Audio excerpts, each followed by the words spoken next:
quem concedeu pastores? Porque nós, às vezes, por exemplo, no dia de hoje, quando a gente vai prestar uma homenagem, a gente percebe claramente um certo cuidado, um temor da gente não confundir que a gente está falando do pastor ser humano e também do sumo pastor, que é Deus, né? Então e às vezes a gente fica com tanto cuidado que a gente acaba não dirigindo ao pastor humano aquilo que a gente quer falar de coisas boas, porque a gente tem medo de não estar confundindo este ser humano com alguém aí divino, né? Tá? Antes de eu entrar no assunto, o tema é esse: quem concedeu pastores? É em forma de pergunta, tá? E aí nós vamos responder essa pergunta. Eu trouxe aqui uma ilustração bacana, muito bonita. Eu não sei se alguém já ouviu falar do bambu chinês? Bambu chinês. Eu fui estudar hoje um pouquinho sobre o bambu chinês, né? O que tem a ver o bambu chinês com o ministério pastoral, né? Vamos lá. O bambu chinês. O bambu chinês, por 4 anos, na verdade é uma divergência aqui, eu estou confiando mais na informação da Wikipédia. Esse bambu chinês aqui, ele demora mais ou menos durante 5 anos. 5 anos, todo o crescimento dele, ele vai se fortalecendo de uma maneira secreta. Ele não aparece. Ele vai entrando em raízes, etc. Agora, depois de 5 anos, ele cresce de tal maneira que ele chega a atingir a altura de 25 metros. Aqui o espaço que nós estamos usando, digamos que talvez dê 5, aí não sei, vamos só para ter um número, né? 5, então multiplique por 5, 25 metros, eu tenho aqui até a imagem deles, depois vocês podem ver, tá? Aqui é uma informação assim que está aberta para a gente conhecer, muito interessante. Eu quero aplicar isso ao ministério pastoral. A paciência, a espera, ver que há dias que nós vamos ter 40, 50 pessoas, não sei que número aí, não quero limitar a graça de Deus, o poder, a manifestação, mas há dias que a gente tem 2, 3, 4. Nós temos que ter essa calma de aguardar o crescimento, a ação, o jeito de Deus, e de preferência que nós venhamos estar numa condição de descanso no Senhor, jamais questionando: Senhor, estou entregando nas tuas mãos, estou confiando no Senhor. É o Senhor que é o nosso Deus, é o Senhor que é o sumo pastor, é o Senhor que dirige a nossa vida, a nossa história. A palavra diz no livro de Efésios, aí vocês podem me acompanhando, tá? Efésios capítulo 4, versículos 11 e versículo 12, diz assim, versículo 11 e 12: e Ele mesmo concedeu uns para apóstolos, outros para profetas, outros para evangelistas e outros para pastores e mestres. Note que no final ele fala pastores e mestres. Existe aí um elo de ligação na língua portuguesa, que é o E. Este E aí, existem pastores que ele é pastor e é mestre, ou seja, ele trabalha pastoreando, mas ele trabalha educando, ensinando, trazendo a pessoa para uma direção. O versículo 12 vai falar assim, perceba que termina o versículo 11 com uma vírgula. Então, na verdade, o versículo 12 ele é a continuação daquilo que está sendo dito. Com vistas ao aperfeiçoamento dos santos, para o desempenho do seu serviço, para a edificação do corpo de Cristo. Então, Deus decidiu fazer isto, Deus tomou essa decisão com vistas, de acordo com o versículo 12, com vistas ao aperfeiçoamento dos santos.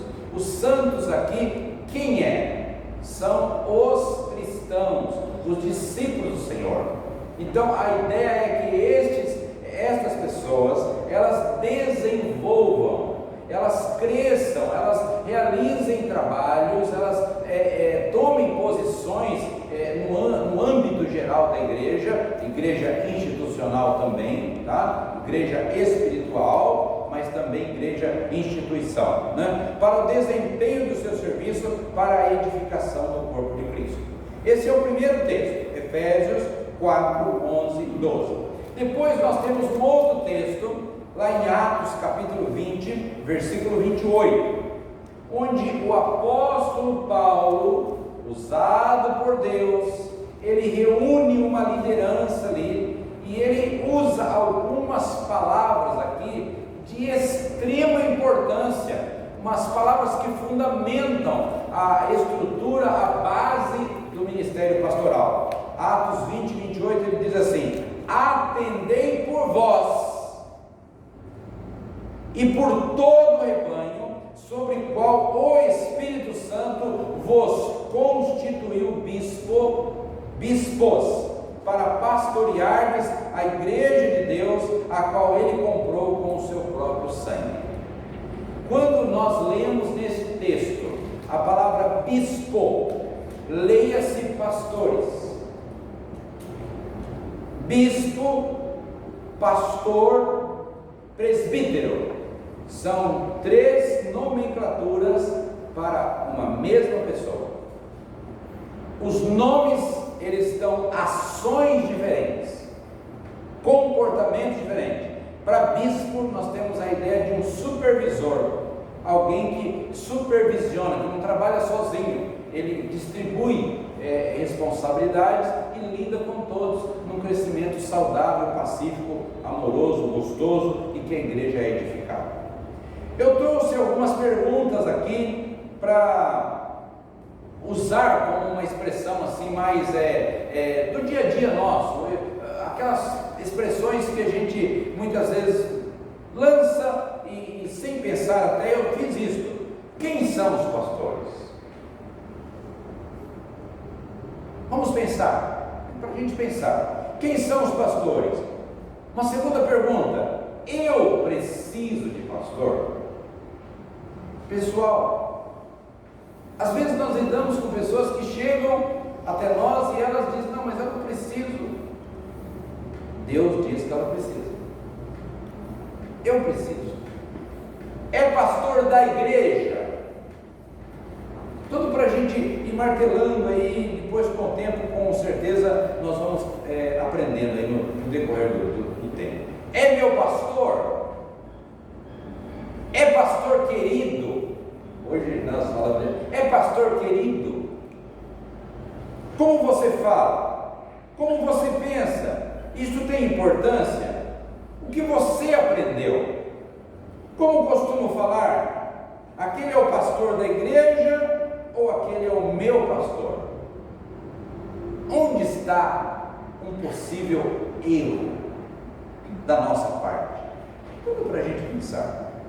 A primeira lição que eu trouxe para a gente desenvolver já no outro texto, e trazendo totalmente 100% reflexão no texto. Jesus é o supremo pastor e ele deu homens para também serem pastores. 1 de Pedro 5, de 1 a 4, diz assim, primeira carta de Pedro, capítulo 5, de 1 a 4. Rogo, pois, aos presbíteros, olhe bem, aqui é presbíteros e é pastor. Rogo, pois, aos presbíteros que há entre vós, eu, presbítero como eles, e testemunha do sofrimento de Cristo, e ainda co-participante da glória que há de ser revelada. Olha o que ele diz no versículo 2: pastoreai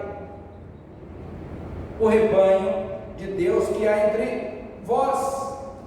E ele diz assim: não por constrangimento, mas espontaneamente, como Deus quer, nem por sorte da ganância, mas de boa vontade, nem como dominadores dos que vos foram confiados, antes, tornando-vos modelos do rebanho. Essa palavra aqui é forte, modelos do rebanho. Ora, logo que o Supremo Pastor, aí se referindo a Cristo, Supremo Pastor se manifestar, recebereis. Essa palavra não é familiar para nós, ela é muito afinada, né? Imarcessível coroa da glória, ou seja, algo que não perde o seu valor, o seu brilho, a coroa que nós vamos receber de Deus. Nós temos esse texto: Jesus é o Supremo Pastor e Ele deu homens para também serem pastores. Irmãos, isso é fato. Nós temos que ensinar isso. Nós temos que, à medida que a gente se relacionar com as pessoas, e isso no âmbito geral, igreja e fora da igreja, dentro do ambiente daqueles que já são convertidos, doutrinados, que entendem, e também fora, para que eles recebam esta graça de conhecer textos como esse, porque são textos que muitas vezes não são apresentados para nós, porque muitos pastores, eles se sentem talvez constrangidos de apresentar textos que diz respeito a eles mesmos, mas não pode ter esse constrangimento, porque a ovelha precisa de ser ensinada também sobre isso. Agora é lógico, como a ovelha vai lidar com isso, é ela e Deus, mas houve o conhecimento das Escrituras. Foi Jesus quem fez isso, independente das opiniões humanas. Não precisamos ter vergonha, não precisamos ter medo. Pedro foi um pastor, Paulo foi um pastor, Tiago foi um pastor, Timóteo foi um pastor. Então, pelas Escrituras, nós temos vários homens. Eu estou me referindo ao Novo Testamento. Depois de Cristo, a instituição de igreja, o funcionamento de uma igreja. Agora, como tratar o pastor? Uma segunda lição aqui. Novamente a palavra do Senhor. O apóstolo Paulo, escrevendo a uma igreja chamada Igreja de Tessalônica, primeira aos Tessalonicenses, capítulo 5, versículo 12 e 13. Vejam o que ele vai falar para nós, que nós também devemos lutar para conhecer esse texto. Eu vou repetir para os irmãos acompanharem. Primeira carta aos Tessalonicenses, capítulo 5, versículo 12 e versículo 13. Diz assim: agora vos rogamos, irmãos, que acateis com apreço os que trabalham entre vós e os que vos presidem no Senhor e vos admoestam. Não, olha, se você conhecer um pastor que ele não ensinar para você a palavra admoestar, é porque ele não entendeu aquilo para o qual ele foi designado. Admoestar é advertir, é exortar, é alertar. Muitas vezes até nós temos que falar num tom: irmão, não é isto, não é aquilo, irmão, não faça isto, é perigoso. O pastor precisa de exercer isso, porque a palavra orienta que deve ser assim, e o texto fala bem claro: irmãos, agora aqui está falando para a igreja, para a membresia, para aqueles que vão ser liderados por uma pessoa. Irmãos, que acateis com apreço. Paulo ele inicia com uma palavra assim: agora vos rogamos. A palavra rogar, ela é mais do que pedir de orientar, ela é praticamente uma súplica. Olha, rogamos, irmãos, olha, nós estamos pedindo aos irmãos com força, que vocês acatem com apreço os que trabalham entre vós e os que vos presidem no Senhor e vos admoestam, e que o tenhais. Versículo 13 é assim muito direto: ele fala assim, e que os tenhais com amor, e fala assim, em máxima consideração. A tradução que nós temos, em máxima consideração, por causa do trabalho que realizam. E diz assim, vivei em paz uns com os outros. Muitas vezes, esse desenvolvimento do ministério pastoral, e nós podemos aqui aplicar paralelamente aqui com o ministério pastoral, a vida de uma mãe, por exemplo. Quantas vezes para uma mãe ser mãe ali presente, irmão, é muito complicado, e difícil. E o ministério pastoral está muito ligado a este vínculo paterno, materno, de que a gente tem que compreender as fases, os momentos, né? Muitas vezes os pastores recebem uma orientação de um próprio líder que diz assim, pastor, tem que agir assim, tal, e o pastor sabe que aquela pessoa a qual está se referindo para agir assim, ela está passando por uma fase da vida dela, por um momento da vida dela, que o que precisa é esperar, é ter paciência, é aguardar, né? Muitas vezes, como pastor, nós sofremos muito, por exemplo, quando se fala de adolescentes, jovens, crianças, né? Muitas vezes, para a igreja toda, criança é uma perturbação, para o pastor é uma alegria, porque é quem está chegando para o futuro. Mas para os adultos, muitas vezes, é incômodo, é barulho, vai quebrar isso, vai quebrar aquilo, e o pastor está feliz, não está nem pensando que vai quebrar nada, né? Porque ele está vivendo uma outra visão, a visão de que o futuro chegou, né? Chegou a criança, chegou o adolescente, chegou o jovem, a gente começa a ter uma outra, né? Porque a gente sabe que tem alguém que a gente vai poder já começar a passar para ele, dar a sequência no futuro. Mas como é que é este processo? É complicadíssimo, porque como é que é pegar uma criancinha e esperar toda a fase dela chegar adulta e compreender todos os detalhes da vida? E nós temos que fazer isso. Pastor, igreja tem que fazer isso unidos, né? Fazer isso com calma, com tranquilidade. Muitas vezes eu converso com uma criança, né? Eu tenho o privilégio, né, de acompanhar uma moça que está tudo aqui, né? Já está em fase de mocinha, né? Eu atendo essa moça em gabinete desde 8 anos de idade. Desde quando ela teve uma primeira luta interna, sabe, de enxergar as coisas de maneira estranha, ela me procurou, nasceu uma amizade, a amizade criou raiz, né, como a exemplo do bambu chinês, né, aqui, e até hoje, inclusive, pela manhã, na escola bíblica dominical, eu pude conversar com ela e pude projetar, falei, olha, imagina quando você tiver tal idade, que aí você não vai ter mais a tua mãe e o teu papai, que ambos estarão no céu, e você vai estar sozinha neste mundo, enfrentando, sozinha, vocês entendem, enfrentando as adversidades, porque ela estava dizendo uma coisa que era um pouco difícil, né, de se administrar.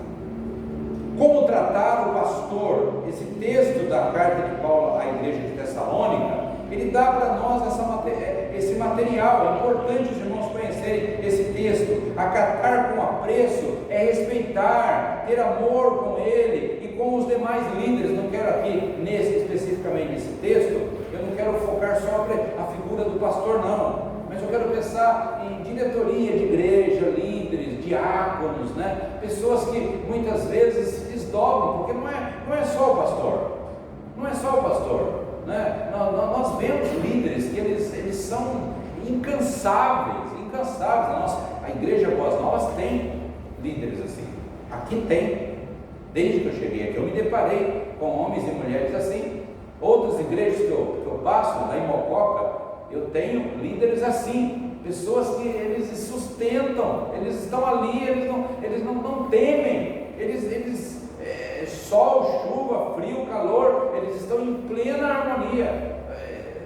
às vezes eu passo uma mensagem para um deles: irmão, olha, tem que administrar tal coisa hoje, né? Vamos supor que seja uma coisa que envolve área financeira, hipótese, e é imediato, o irmão lá, ele larga o que ele tem para fazer e fala: pastor, já está feito, manda, usando a tecnologia, né? Bate uma foto: pastor, já está depositado, está pago, está resolvido.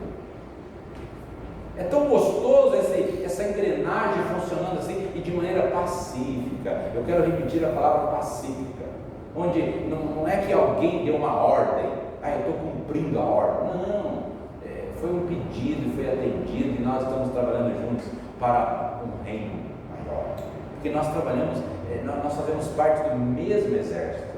Então, quanto mais a gente socorrer um outro, melhor será para o exército, né? O exército vai estar mais, quanto mais, se você percebeu que um não está bem, você vai lá aliás, tem muita coisa que a gente vai aprender junto, com a graça de Deus, né? Máxima consideração, ser máxima consideração quer dizer que é uma coisa que é bastante, é muito respeito, então não é pouco. Agora, é interessante que essa plantação de respeito, de máxima consideração, ela cria o quê? Ela cria um caminho de volta. Nós plantamos coisas boas e a gente recebe.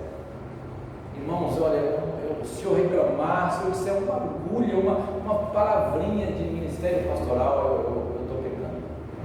Porque são todos estes anos de alegria, de paz, teve lutas, lógico, teve guerras, mas em todas as guerras, lutas, houve uma proteção, houve um cuidado, houve um milagre, houve uma saída. Na hora que você achava que não, houve uma saída. E as surpresas, elas acontecem. Surpresa acontece. Hoje, se eu pudesse ficar com os irmãos expondo o meu celular e mostrando quantas mensagens, quantas palavras, pessoas que no passado nem se dirigiam a mim, ela como vinha de outras denominações, não se dirigiam a mim, por exemplo, como pastor, ela dirigia como irmão, porque lá na outra denominação, ela foi formatada a não falar pastor, que pastor só se referia a Jesus, por isso que eu falei. E hoje essa pessoa grava um áudio dizendo: olha, porque eu reconheço o Senhor como o meu pastor, e o Senhor, além de pastor, é meu amigo, e coisas do tipo. Isso só acontece se houver plantação, e isso é em tudo na nossa vida. Por causa do trabalho, Paulo ele justifica isso, né? Por causa do trabalho, que significa algo precioso, valoroso e complexo, né?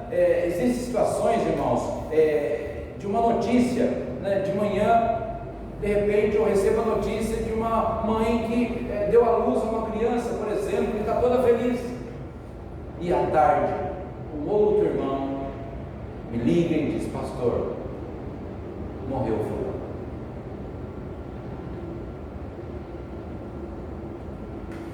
Aí eu estou, pela manhã eu estou alegre porque nasceu uma criança, à tarde eu estou baqueado porque eu recebi a notícia de uma morte, e à noite eu tenho que estar num lugar, num evento onde vai ter a celebração da formatura de um jovem que terminou um curso superior, que estudou que é membro da igreja, que estudou, e eu tenho que estar lá fazer companhia com ele, porque ele vai se alegrar se eu estiver presente.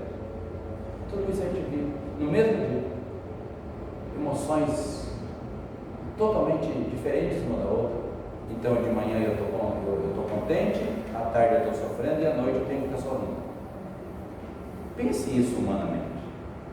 Então somente Deus faz isso, somente Deus dá para nós isso. Às vezes alguém diz: mas o pastor está ali, está sorrindo, sabe que ele não sabe que o fulano morreu? Eu sei que o fulano morreu, mas esse momento aqui não é de quem morreu, é de quem está vivo e está celebrando uma situação. É complicado isso, e nós temos que ter maturidade para lidar com cada fase. Para que Jesus deu pastores? Qual o objetivo? Qual o objetivo?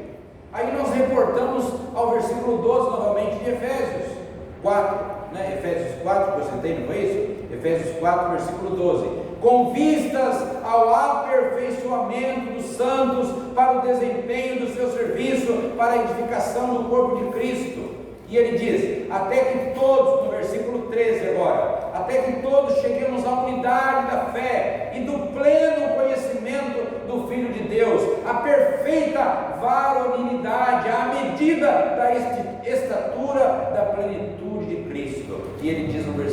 14: para que não mais sejamos como meninos, agitados de um lado para o outro e levados ao redor por todo vento de doutrina, pela artimanha dos homens, pela astúcia com que induzem ao erro.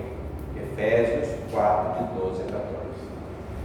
Meus irmãos, que dias difíceis para nós tratarmos de doutrina bíblica, de orientação das Escrituras, porque nós temos nos meios de comunicação, nós temos, aperta um botão, tem um pastor falando de um assunto, aperta outro botão, tem o outro, aperta o outro, a ovelha está no meio de uma artilharia pesada, e o pastor, quem quer que seja esse pastor, ele tem que ter a calma, o equilíbrio, para buscar esta ovelha, mostrar que não é por aqui, mostrar que cuidado com isso, porque, mas tal pastor é limitado nisso, tal pastor é... Sim, todos são, você vai perceber que todos os pastores têm alguma limitação em alguma área, ele não consegue porque ele traz deficiência desde o seu nascimento.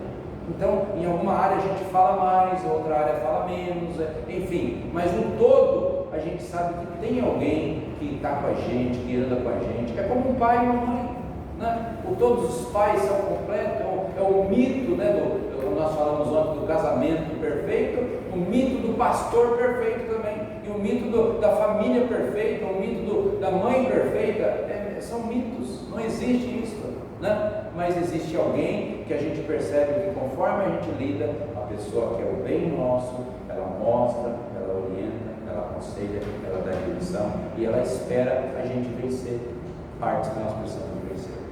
Com vistas ao aperfeiçoamento dos santos, para desempenho, para edificação do corpo, para atingir a unidade da fé, obter pleno conhecimento, ser pessoas maduras, para não ser meninos agitados, andando de um lado para o outro. Cuidado, irmãos, cuidado, olha, há muitas vozes, cuidado, mesmo que você não consiga ver no seu pastor todos os pontos que você gostaria que tivesse, mas luta para selecionar se este ou aquele, não há problema, mas seleciona um para você ficar mais ali, olha, eu vou ficar com esse, eu não vou mais, sabe, porque é perigoso, talvez você pode estar pensando, puxa, mas será que o pastor pode estar enciumado? Não, absolutamente, porque eu também, antes de ser pastor, eu tive um período de ser ovelha, e eu fiz isso, eu fiquei por aí, eu andei por aí, e foi onde que eu criei conflitos na minha cabeça, e demorou um tempão para eu resolver algumas questões que não precisava nem de ter aparecido. Eu busquei confusão, eu fui em ambientes que eu não precisava de ir, eu fui buscar confusão. É natural que qualquer um de nós aqui, se nós sairmos por este mundo e irmos num ambiente tal, nós vamos receber informações divergentes, e isso vai trazer dúvida, porque nós somos, todos nós, assim como nós influenciamos a vida das pessoas, nós também somos influenciados. Então nós recebemos uma carga que não precisaria receber, era só ter evitado. Aliás, a palavra vai dizer, né, se alguém vem ter convosco, não traz essa doutrina, não recebais, não conversa com ele sobre isso, não. Porque você sabe que se ele começar a falar, ele vai trazer algum ponto que vai jogar dúvida. Lembra o que aconteceu no início da criação? É a mesma coisa. Tem algum de nós aqui que é melhor do que a Eva? Será que não, tem alguma outra mulher que é melhor do que a Eva? Melhor do que o Adão? Eles foram os primeiros. Nós não somos. Nós temos tendência a pegar um assunto e ficar com dúvida. E a hora que nós ficamos com dúvida, nós acabamos de nos machucar. Nós mesmos nos machucamos. Porque daí nós criamos a dúvida e ela ficou dentro de nós. E ficou pairando. E ficou aquela guerra. E aí você, como a dúvida existe, você quer ouvir 1, 2, 3 de um lado. Depois você quer ouvir 1, 2, 3 do lado. E se você ouvir, eu falei 1, 2, 3 de um lado, não foi? E depois 1, 2, 3 do outro lado. Você vai ouvir os 6 e não vai chegar a conclusão nenhuma. Antes você ficasse com. Pensa nisso, pensa nisso. Continuando, muito cuidado para você não ter vários pastores. O ideal é ter uma pessoa. Se você está em uma igreja e não aceita o seu pastor, é importante que você comece a refletir sobre isso, mas que você tenha o seu pastor. Se este ou aquele, não importa, mas precisa ter um. Procure ter um pastor. Procure ter um. E vá ali, e na medida que você perceber que a informação está chegando um pouquinho distorcida, ajude-o. Pastor, será que, e se pensasse por assim, e se pensasse por aqui, mostra o que você está enxergando, porque de repente o que você está enxergando é também algo que vai contribuir e vai melhorar na direção, desde que você visualize o reino, a igreja, o todo, né? E não uma coisa que você está vendo só da tua parte, do teu coração voltado para você, tá bom? Ore e peça que Deus capacite mais o seu pastor, e você vai ser uma pessoa ainda mais feliz, porque você está intercedendo, orando, né? É gostoso quando alguém manda uma mensagem para nós e diz para nós: olha, eu estou orando para que, né? Eu recebi hoje uma senhora que eu não imaginava, né? Que já há algum tempo que eu não falo com ela, talvez um ano, talvez, né? Eu não a conheço, né? Rio de Janeiro, não vou mencionar o nome, e ela falou: olha, ontem à noite, não era meia-noite ainda, ela falou: olha, antecipadamente eu estou desejando ao Senhor um feliz dia do pastor. Eu fiquei muito assim, surpreso, porque eu não esperava nem que ela lembrasse mais de mim, né? Mas ela lembrou, e pelo jeito há um espacinho no coração dela, da minha pessoa, como também há no meu, da vida dela. Deus alerta sobre o perigo de maltratar. Lógico, eu estou falando de pastores, dos homens de Deus, mas eu queria aplicar aqui a todos. Nós não devemos maltratar ninguém, né? Maltratar não edifica, maltratar não faz bem, não vale a pena maltratar ninguém, né? O texto é o Salmo 105:15, né? Que fala: não toqueis os meus ungidos, nem maltrateis os meus profetas, né? Cuidado para a gente não machucar as pessoas que estão lutando, né? Ok? Tem outro texto também de 1 Crônicas 16:22, mas eu não vou ler, eu quero adiantar aqui. Uma outra orientação é de que Deus orienta a obediência. Irmãos, quem orienta é Deus. O texto é claro, é o texto de Hebreus 13:17. Esse as pessoas gostam mais de citar, eu estou deixando ele por último, porque não há, da minha parte, da minha ótica espiritual, não há necessidade de eu ficar falando para a pessoa obedecer, porque eu penso que ela vai obedecer a partir do momento que a gente tiver um relacionamento natural. A obediência não precisa imagina o pai gritando com o filho, dizendo: olha, eu sou teu pai, me obedece. A mãe dizendo, né? Vocês já ouviram isso, né? Quem está nos assistindo aqui já falou isso. Olha, você é o filho, eu sou o pai. É curioso isso, né? Isso acontece, eles se apresentam, né? Não, você tem que me obedecer porque você é filho, eu sou o pai. Não é assim. A obediência vem de maneira natural e ela vem a partir do relacionamento ao reconhecimento das autoridades.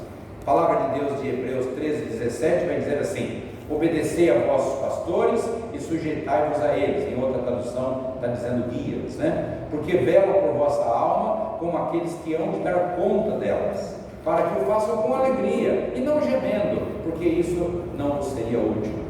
Eu louvo a Deus, irmãos, eu louvo a Deus que eu posso, hoje, depois de tantos anos, eu posso falar isso com tranquilidade, de não estar gemendo, não.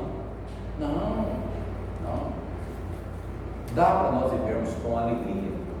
Agora, depositar aquilo que traz ansiedade no altar do Senhor. Senhor, tal pessoa, né? Eu tenho prática, irmãos, e eu louvo a Deus por isso, desde que eu aprendi isso, né? Eu oro pela pessoa, pelo jeito dela, eu coloco ela do jeito que ela é. Senhor, o Senhor sabe o que está acontecendo. O Senhor conhece o Senhor a formou. Então, socorre. E mesmo que da parte dela não há uma identificação comigo por motivos que eu desconheço e somente o Senhor conhece, mas não, abençoe, sustente alguém. Devemos, por último aqui, a última consideração, devemos imitar a sua fé e a maneira de viver. Confesso que aqui dá um gelo na minha barriga. Eu leio com temor e tremor esse texto. Hebreus 13, 7. Lembrai-vos dos vossos pastores que vos falaram a palavra de Deus, a fé dos quais imitai, atentando para a sua maneira de viver. Dá um gelo, dá uma preocupação. E é por isso que às vezes alguém no particular me procura e fala: pastor, mas por que o senhor mantém uma certa formatação de apresentação?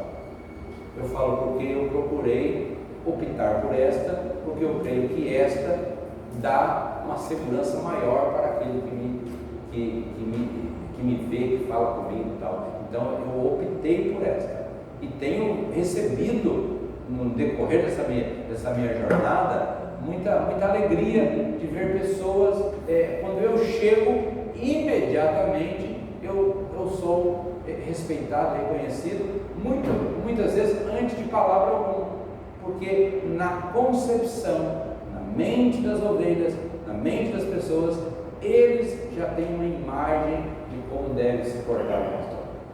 Tem gente querendo mudar, trazer uma modernidade. Não, que é assim, né?